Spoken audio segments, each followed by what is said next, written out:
And we are back this week with your amazing race pit stop with the winner of season 29, Brooke Camhi, and myself, Brice Isaiah. We are here on the Purple Pants podcast breaking down Amazing Race season 34, episode 5.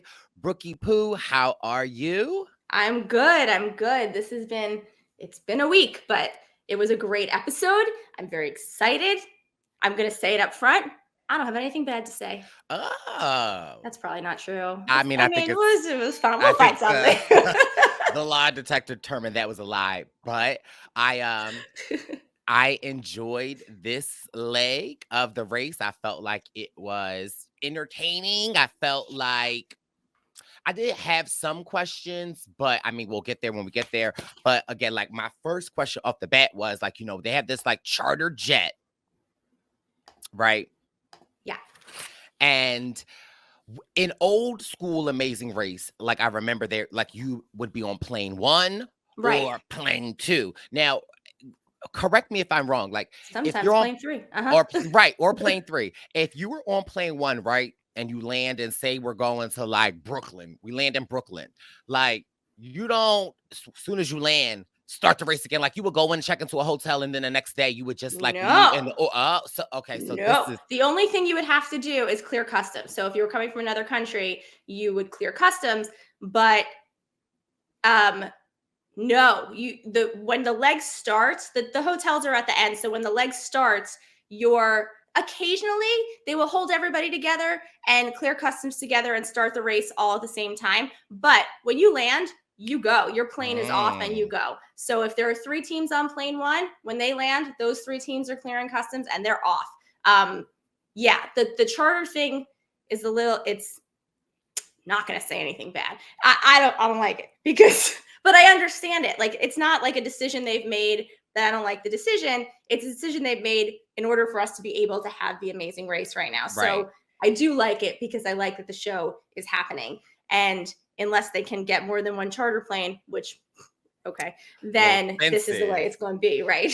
Right. So it reminds me of Survivor with going from the 39 to the 26 days. I feel like it's just the evolution of the game, which I feel like in Amazing Race, in my opinion, as a watcher, because, I only really seen this my 3rd consecutive season watching the Amazing Race. The thing that I can say regarding this leg of it is that, like, I like the finishes are a lot closer than what I've ever seen. And I enjoy when someone's on the mat and you can literally see someone pulling up to the mat. Like, I love that. I hate it with the editing and they're like, oh, who's it gonna be? And then suddenly it's dark and the next team shows up. Like, you can't change, time. So I agree with you completely. The charter flight makes it so that all of the teams are much closer because it would happen where you'd have 1 or 2 or 3 flights. And if a flight got delayed or something, things would be much closer. But you're now seeing 9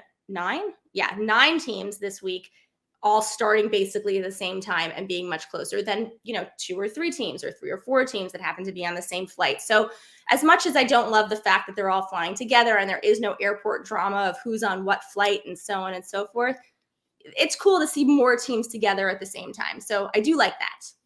Yes. Yeah. And I feel like, sometimes at the airport, some teams could use it to rest. Other teams could use it to try to figure out where they're going and get. If you're not using it to study, then what are you doing on the Amazing Race? You use that airport time to go to an internet cafe to find out anything and everything you can about where you're going next and where you might be going and tricks and secrets. And if you're sleeping at the airport, do it differently. You're not going to win. Okay, well, you heard it first from the winner of season 29, Miss I Can't, But She Can, Brooke Camhi. Thanks for that. Okay, that is true. I can't, but I did. Okay, so this episode, I loved. I think my favorite thing about the episode was just the backdrop. They've never been to Jordan. They went to Petra, which is so on my bucket list of places to see. And just from the beginning, they're on this steam train with this scene from Lawrence of Arabia that's happening. They're like in a movie. They're in Indiana Jones. Phil's got the Indiana Jones hat. They have just one of the coolest settings I've ever seen on The Amazing Race. And so even if the tasks had sucked, which they didn't really suck, but even if they had, I don't think I would have been bothered because the landscape was just so ridiculous. The landscape Yeah. of it all was really great. I'm trying to pull up these pictures, but my computer is saying no. All right. Yeah, but you can go ahead. Yeah. We'll talk more. So they get to the charter plane. Phil announces that they're going to Jordan, where they have like less than 3 days of rain a year. It's like 80% sand. It's 100,000 archaeological sites in Jordan. That's crazy to me. And they're going to the Wadi Rum Desert. And when they get there, all the teams get on this like old school steam engine train thing in, I'm guessing, I think it was like 96-degree weather or something just absurd. And they get to watch this amazing scene where all these people come on camels and horseback with swords. And I was actually, this is one of the few times where I've seen a season after mine where I've been jealous of where they are, because it just, I wish that I had been there. It was very, very cool. So what I start doing immediately, because I'm a lunatic, is I start counting the horses and counting the camels, because I'm like, this is a task. They're going to be asked how, like, it's going to be some sort of memory check. It wasn't. Like, I was just counting for no reason. But that's where my brain goes. And I'm like, how is nobody counting what's going on? Like, pay attention to detail. You're going to have a test. They didn't have a test. It was just my brain was going to the mans on the horses with the swords. I was saying, come take me off this train. I will camelback ride into the Jordan Desert with you. I was just looking at all of the zaddies with the swords coming in. I said, okay, there's a zaddy, there's a zaddy, there's a zaddy. Ooh, he got a sword. Ooh, come kidnap me. But I mean, I counted the horses. You counted the zaddies. We counted different things, but together as a team, we would have counted everything. We would have known. Yes. There we go. So they do start, even though they all got off the plane together, they do start in 3 groups, which I'm over at this point. It's fine. It's how it's going to be. So you have group 1, you have Emily and Molly and Marcus and Michael, who have been teetering back and forth for first place. And I got to say, Emily and Molly, I've said it before, I think it's their race to lose. They are pretty much good. Not both of them good at everything, but they have yet to find something that one of them can't conquer. So they are the team that I most underestimated on day 1. I will agree. I didn't know how they would do, just given their relationship and like not knowing each other, not knowing their strengths. So I love to see them flourish. But I also have to say, I think Marcus and Michael, like, I really like them. For me, they remind me a lot of Wendell and myself. I feel like after every one of like Wendell and I's events, we always have a conversation of like what we liked, what we didn't like, how we could do it better. And, Marcus and Michael call it CAR. Yeah. Complacent, adversity, and resilience. And resilience. Yeah. So I love that. But I also feel like I know enough about the Amazing Race editors that I felt like that was foreshadowing that they're not going to be a number 1 this episode, because I was just like, now why y'all gonna give them now? If this was towards the end and they were doing it, I felt like, okay, that would have been a good indication that they were going to do well this like, but not that they didn't do bad, but I just like seeing their determination. And I love the fact that like Marcus is the older brother, Michael's the younger brother. They have like is it an 18-year difference? I think it's 8 or 9. Yeah. My bad, Marcus. You don't look. You call one of them real old. But they have enough of a difference where like they didn't go to high school together. They didn't like, you know what I mean? Like, so, and they're in the military. So I really do like Marcus and Michael, but I think, I mean, I love all of the teams, but my favorite. First of all, my favorite team happens to be in the second group.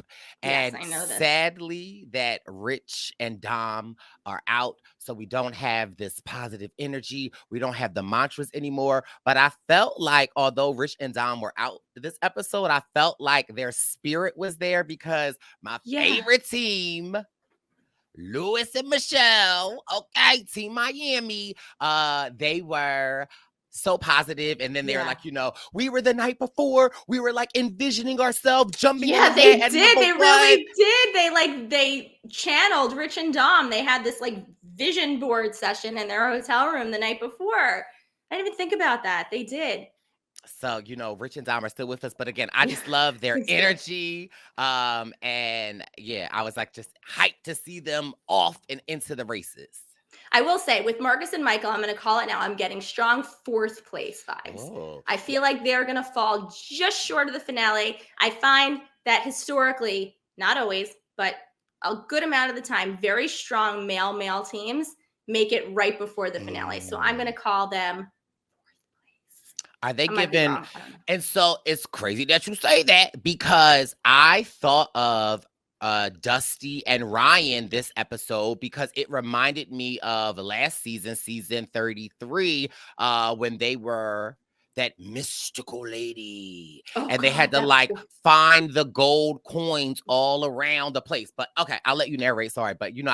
I thought of Rich and Dusty, and I felt like You Rich and apologize. Dusty were fourth. Didn't they come fourth last season? Because they didn't make it to the end. They were like Ryan right and before the end. No, Rich and they Dusty. made it. They made it to 3. Remember at the last episode, they couldn't find the elevator thing. It took them forever. Oh, When did that's they right, find the all 3? elevator. But they were like sort of out of it at the end. They were like they were 3, So but they they were might as well third. have been They were 4. Right. third. Right. So anyway, so group 2, we have Lewis and Michelle. Dang the bell. We love them. We have Quentin and Maddie. Also love them. And we have Abby and Will, who I have to say are growing on me. I know. Like, you did ding the bell for them. I appreciate that. They are growing on me.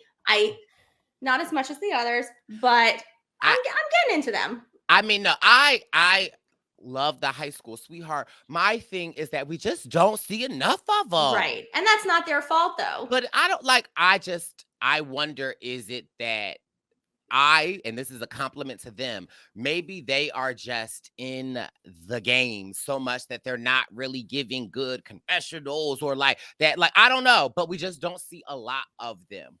Yeah, that's fair. I started thinking, are they just not interesting? Like, there's No. nothing for them to use? I don't know. But they're doing just fine. They so, are. you know what? Keep doing what you're doing. And mind you, they could be our winners. Right.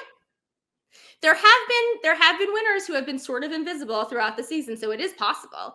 And I feel like if they do win, Abby's head will just legitimately explode. She's a huge fan, like I am, so good for her. And then in the last group, we have Derek and Claire, Aubrey and David, who also a little bit invisible, less so this week, Glenda and Lumumba, and Linton and Sharik, who I have to say, she got a good night's sleep, I feel like, at the beginning.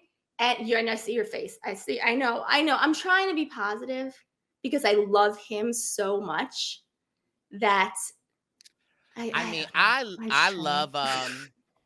love Linton and Sharik. I feel like Linton and Sharik. I feel like Sharik could be my friend in the game, outside the game. But if you my friend, I'm still gonna cuss you out.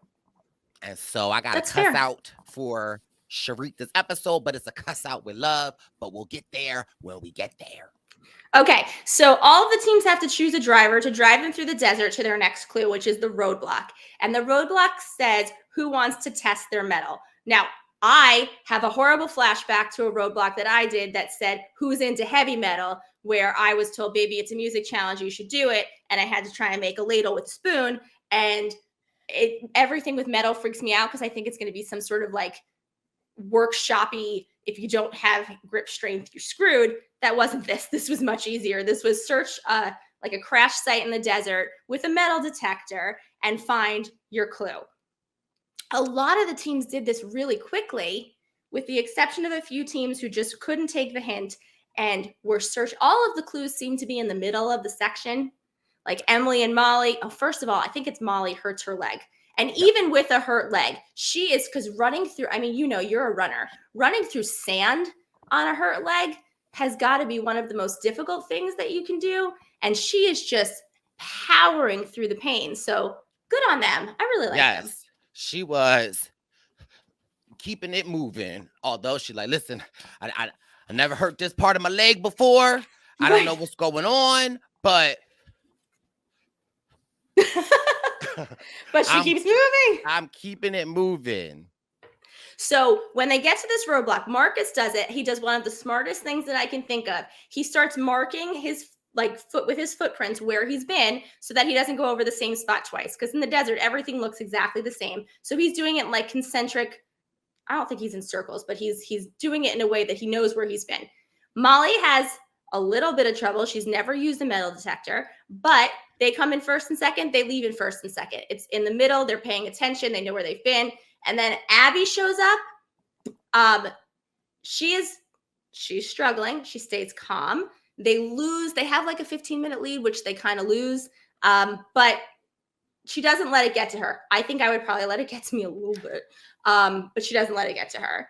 And then you have everyone, just a lot of people show up at the same time. You have Quinton does it, Lewis does it, Derek does it, David does.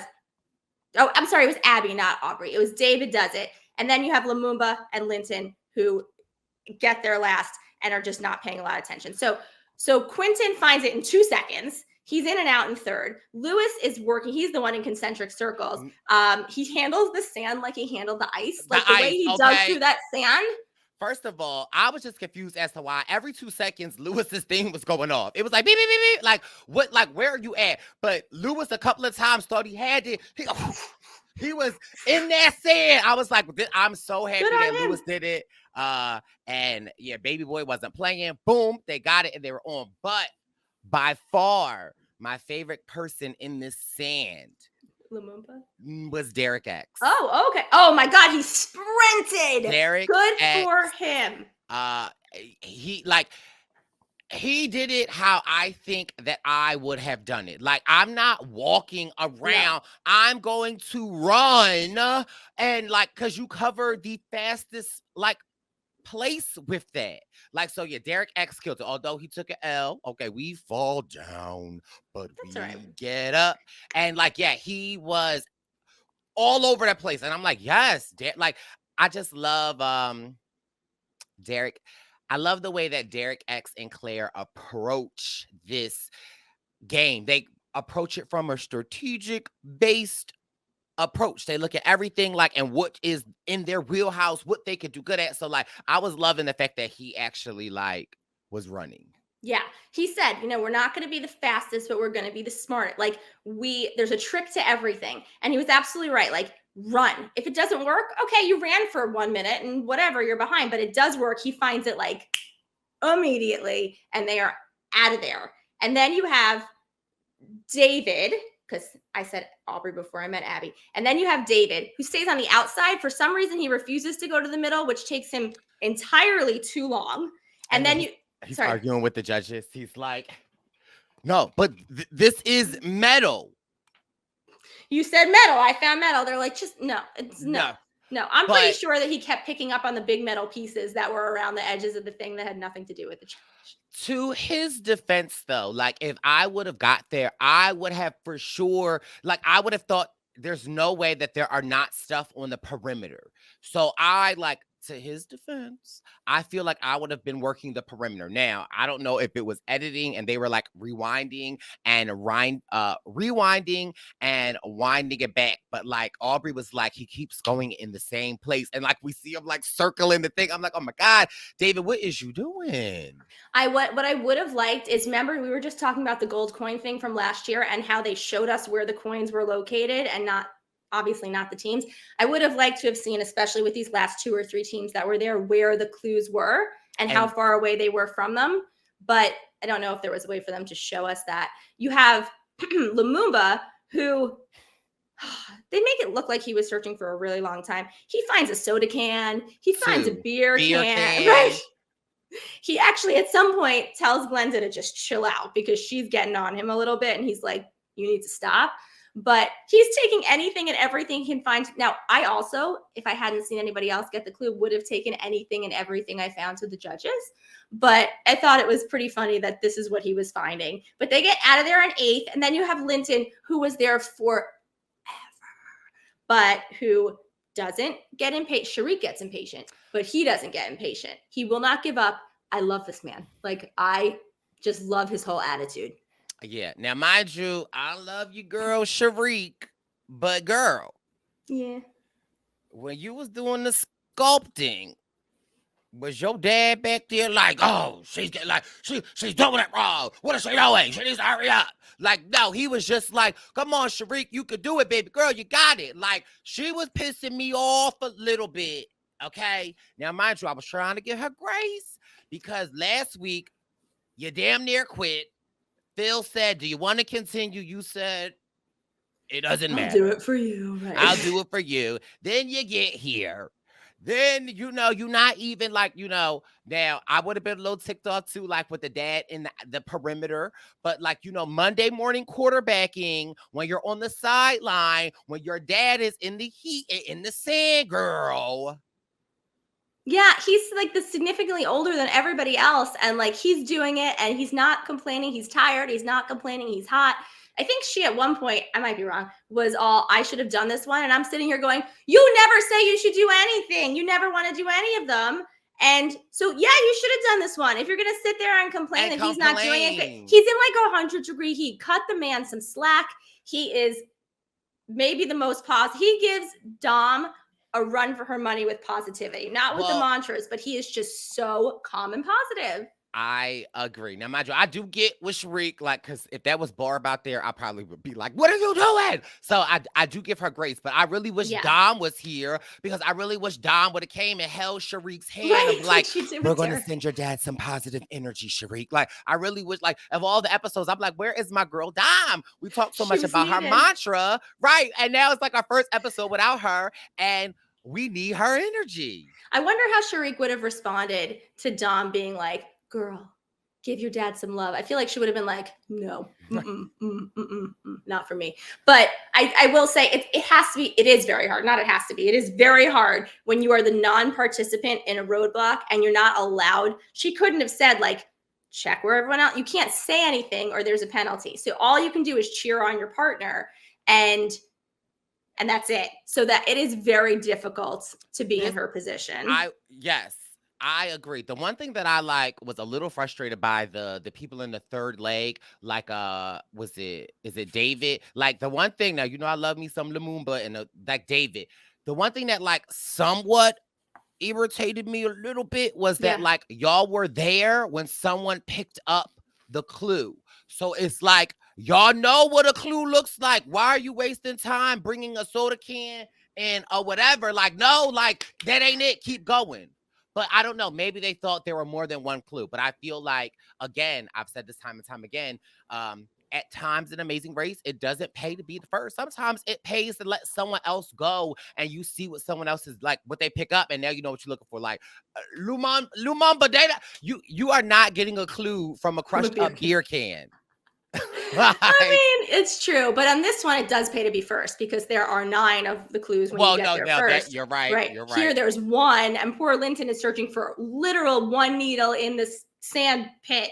And so, yes, I hear what you're saying. On demonstration ones, yes, it might make sense to see what other people are doing and how they've done it. Here, this is like 1. Like, I felt for him. I was like, oh, he's going to be here forever. So anyway, everybody gets back in their cars. Emily and Molly's driver is spectacular because he's a speed demon and catches up to Marcus and Michael. So they have like a 90-minute drive to Petra, which is... Question. Sorry, hate to interrupt you. No, okay, please, so I thought that was mind-blowing. Now, my question to you is, do you think this was more editing that like actually teams were getting it a lot faster than what it appeared to look like? Because I was like, how the hell Marcus and Michael was out? They didn't have a commercial break. I got some juice and some chips. Emily and Molly was still there. Other teams came, that Emily and Molly left. And then all of a sudden, Emily and Molly is right. Like Emily and Molly's driver must have been like he must have been out in them Jordan deserts. And I would have been taught, if I were Marcus and Michael, I would have been like, drive faster. It's the same thing as if you had a taxi, it's the luck of the draw and who you get as your driver. But it seemed like everybody, with the exception of the last 3, all the top 6 got to Petra at the same time. Their drivers were booking it, or Marcus and Michael's driver was not. So everybody catches up. And then they have the detour of the episode, which I do not think was equal at all. Okay. Let's talk about it, Brooke. Let's talk about it. Now, I feel like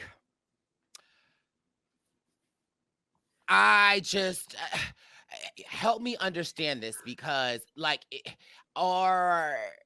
they supposed to be equal, or like I just felt like, in what world would it benefit someone to do the camel in the water? Yeah. So they are supposed to be, pretty much equal. But, if you're two very, very big, strong men, maybe you can do the camel faster than you, and you don't know how to solve a slide puzzle. And which, by the way, it was like a 4x3 slide. It was not a difficult slide puzzle. So if you had learned how to do a slide puzzle, which I will say thumbs up to Lewis and Michelle, because I know for a fact that he has this app on his phone. When there was season a couple before mine, where the first episode in Brazil, I think it was a detour. It was a detour. You could either play volleyball or do a slide puzzle. Now, me, Rubik's Cube, slide puzzles, I'm a nerd. I know how to do these things. I have an app on my phone. I just like that stuff. I was like, slide puzzle, amazing. If you plan on going on the Amazing Race and there are things that you don't know how to do, swimming, driving a stick shift, learning to do a puzzle like this, like it shows up every so often. And Lewis was ready and prepared, and I give them like all the snaps, because I know that they had seen the other season and had immediately downloaded a slide puzzle app so that if it comes up, and it did, they could do it. So yes, I guess if you've never seen one, you could be stuck there for a very long time. And if the camel one was very straightforward, it was just very physically demanding. So this slide puzzle, I think you could sort of luck into it kind of easily. I think there were a couple of teams that did luck into it. So they are supposed to be like pretty equal. Somewhat equal, this right. did not seem pretty equal. And I felt like, from looking at the puzzle, it seemed like how, what was it? Like what's their name?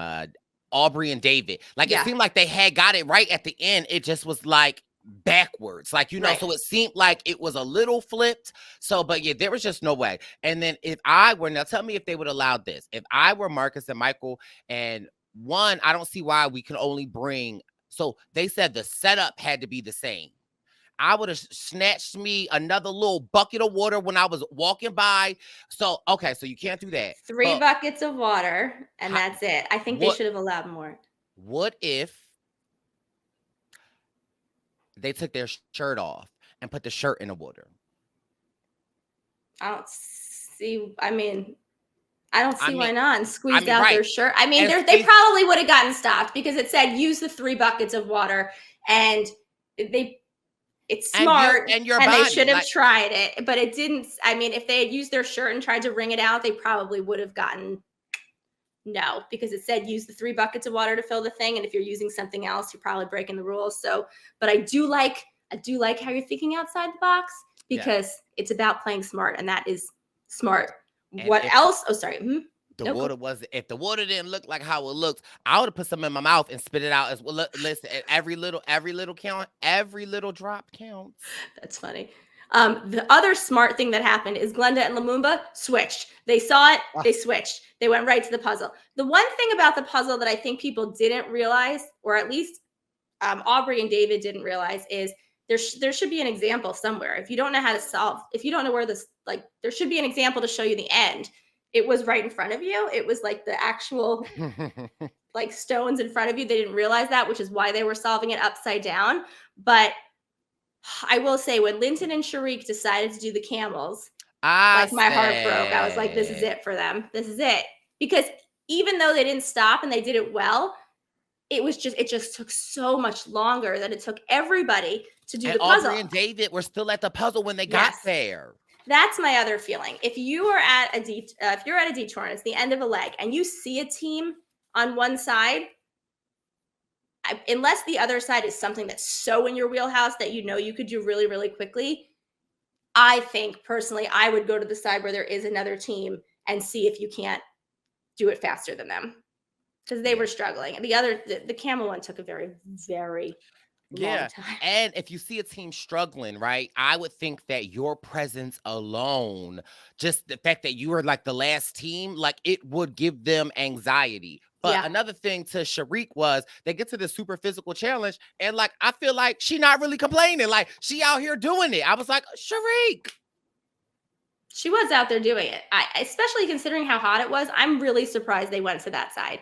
Maybe they just hate puzzles. I don't know. I don't know. So anyway, Lewis and Michelle get out of there first. They know how to solve a slide puzzle. Like, good for you guys. Then you have Derek and Claire.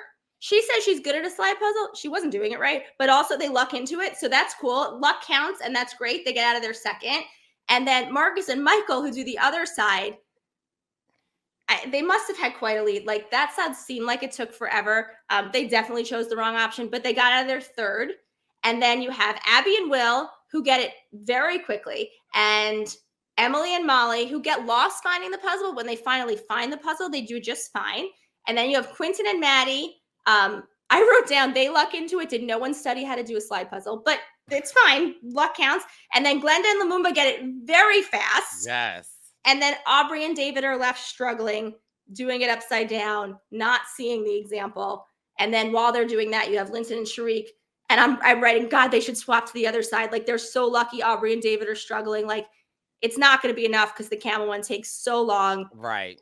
At this point, I kind of want them to stay just for, I like Sharik, but just for Linton alone, because he, in your 50s, not the 50s is old, because it's not, coming from someone in their 40s, but to knowing what they went through that day and running through the sand, and he did the roadblock, and they're doing the super physical detour, and he is just nailing it. And he has this like nonstop, like Energizer Bunny attitude, and she's doing it too. Like, at one point though, he's like, how many bags of hay do we need? And she's like, 3. And he's like, let's just take 4 in case.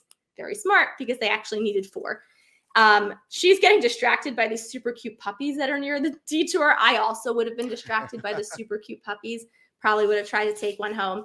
And then notes. And then that's it. Everybody runs the pit stop at this great temple, which is one of the most incredible things I've maybe ever seen. And I have to go there. And I know you're going to be happy. First place, Team Lewis and Michelle, who gets $5,000 to enjoy. And they just inch out. Team Miami. Yes. I love how happy you are. Yeah. No, they just inch out Claire and Derek, and Claire take a nasty tumble. Now, mind you, I be observant. And so, or observant. Yeah. When Derek and Claire were doing a confessional about the slide, the way that Claire was positioned, I was like, oh my God, why her leg bloody? And then when they were doing the slide, I didn't see that, like, her leg wasn't bloody. Like, I be watching stuff like that. And so then I was like, I wonder when, like, that happens. But we clearly see her fall, but, like, got right back up, and they were right there. But I just had to say, every episode of Amazing Race, I don't know what it is, because I don't go into it looking to get emotional, but I really will say Lewis and Michelle really had me emotional this episode, really talking about how, like, they want to have kids, and before they have kids, they want to, like, do this super challenging thing for themselves, and them seeing themselves in first place. Then they come in first place. Well, listen, let me be the first to say, Lewis and Michelle, okay, Godfather Brice is right here if you need me. But I just, me, I love Team Miami. I love Lewis. And also, it was funny because I think when Lewis was shoveling the shovel, Michelle was like, oh my God, it's so hot to see my husband shoveling. I said, girl, you ain't wrong. Keep it up, Lewis. Keep it up. I really like her attitude too, like, because she could have been annoyed that he didn't get it super, super fast, but she was just my man is cute. Like, I like their relationship. I like their dynamic. They're super supportive of each other. They'd never been first before, and they never seem to get down on each other, even if they're toward the back or struggling a little bit. So I like them. And then you have Derek and Claire. Marcus and Michael are third. They're not happy about third, but it's fine. It's third is good, guys. Like, you're still in the top 3. You're still in the top 3. What's going on? Yeah. Then you have Abby and Will, Emily and Molly, Quentin and Maddie, Glenda and Lumumba get themselves up to 7. Okay. And then Aubrey and David get lost, but it's not going to be enough. So they get there in 8th. Good for them. I'm starting to like them too. They're getting a little bit more screen time. We're starting to know a little bit more about them. And then bringing up the rear, Linton and Sharik. I have to say, this also gets me. He's so proud of her. She's his princess.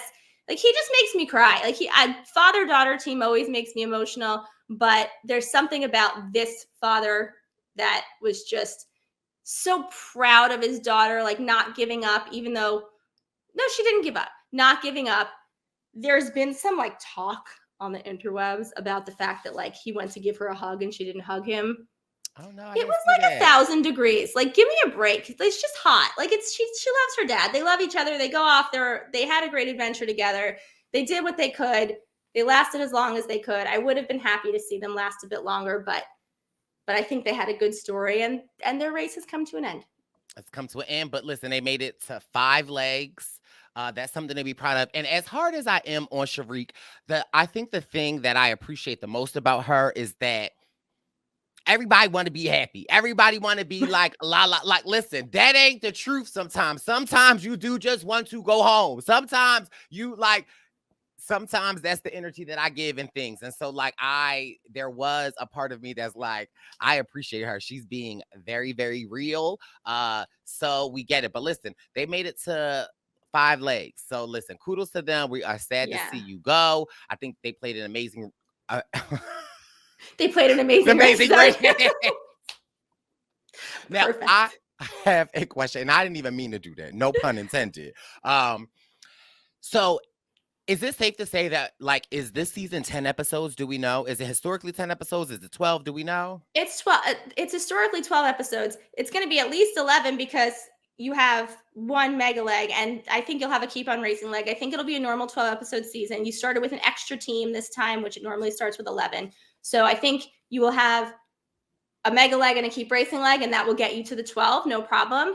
I will also say that I was a little hard on Sharik as I watched it from my temperature controlled living room, like in the middle of New York City with a beverage in my hand. Like, everyone needs to back off because this was one of the more difficult legs I've ever seen, if for only the temperature and the sand. And I'd like to see everybody else try and do it, because I know I would have been like, I can't do it. I can't. I mean, as I did it, but I can't.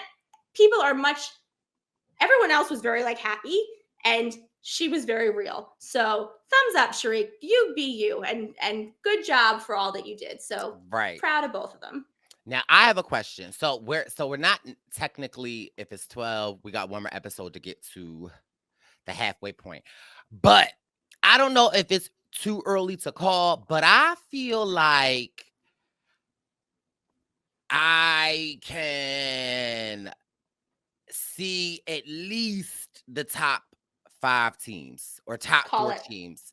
I feel like, well, mind you, I'm biased, so it's going to be you're like, it's going to be Lewis and Michelle, because like, like, again, they've only continued to get better. I definitely could see Marcus and Michael are in my top 5. I definitely see Derek and Claire. I definitely see Emily and Molly, and I have a toss up between like Abby and David. Abby and Will, and Glenda, Aubrey and David. No, the dancers. Aubrey and David. No, Aubrey and David, and the cheerleaders. Quentin and Quentin and Maddie. So like, they for me are like the straw. Like, I don't know. I just see like, no, nothing like, I love me my Lumumba and Glinda, but I don't know. Like, due to the editing, I don't know. I'm with you. I will say, I know you don't watch the previews for next week. Yes. But it does look like somebody tests positive for COVID. So I don't know if that means that somebody goes home without getting to run any further. But one of these strong teams, doesn't matter if they're strong, if they test positive for COVID, that might be it. Here's another question that I noticed. I wonder if the COVID rates in Jordan were higher, because this season we definitely saw, or this leg, we definitely saw a lot of people with their mask on. Or it could have been because they was in a desert in the sand. I don't know. But I definitely noticed a lot more people when they were in their cars had their mask on. Yeah, I don't know why. I think they were told personal preference during the race. So maybe it was windy and sand was blowing in their face, and the mask is actually helpful for that purpose. But I'm curious to see if someone, it makes me sad, because if you get removed from the race by no fault of your own, that seems kind of like just sucky. But we'll see who it is, and we'll see. It does make sense because there are 8 teams left, and we have episodes 6, 7, 8, 9, 10, 11, 12, 7 episodes left. I mean, it makes sense to me if somebody has to go home, but I do agree with your top 5. I would see Lewis and Michelle, Derek and Claire, Marcus and Michael, Emily, Molly. I would say Quinton and Maddie, although Abby and Will is kind of a toss-up, but I do think Aubrey and David, Glenda and Lumumba, their time is coming. And, prove me wrong. I might be wrong. I don't know. Prove me wrong. Well, I mean, listen, but we love them all. But I'm just saying, I'm just going by my reasoning for that is that it seems that one, the top 3 continues to stay the same. And we know from last season that was a huge indicator who will win. And also there have been teams that have been steadily getting better. And then there have other teams that kind of have just been like staying in that like back end of it. So that's just the reasoning for my ratings, but not because I love them all. If they all could win, I would want them to win. I mean, you love some more than others. I mean, I do love some more than others. But I mean, at the end of the day, I love them all. But again, I'm so excited we get to talk Amazing Race. Yes. This has been your pit stop with Brooke and Brice, covering episode 5. We will not be back next week. Unfortunately, I gotta go on my own little mega leg myself. So you can catch us the following week, and we'll break down episode 6 and 7 for you. Yes. So listen, this has been so much fun, Brookie Poo. Thank you for having me. This has been your Amazing Race.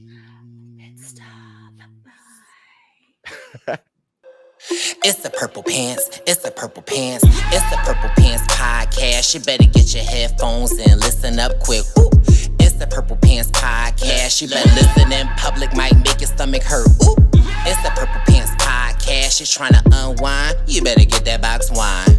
It's the Purple Pants podcast. You're trying to get your snack, you better hurry right back though. It's the Purple Pants, it's the Purple Pants.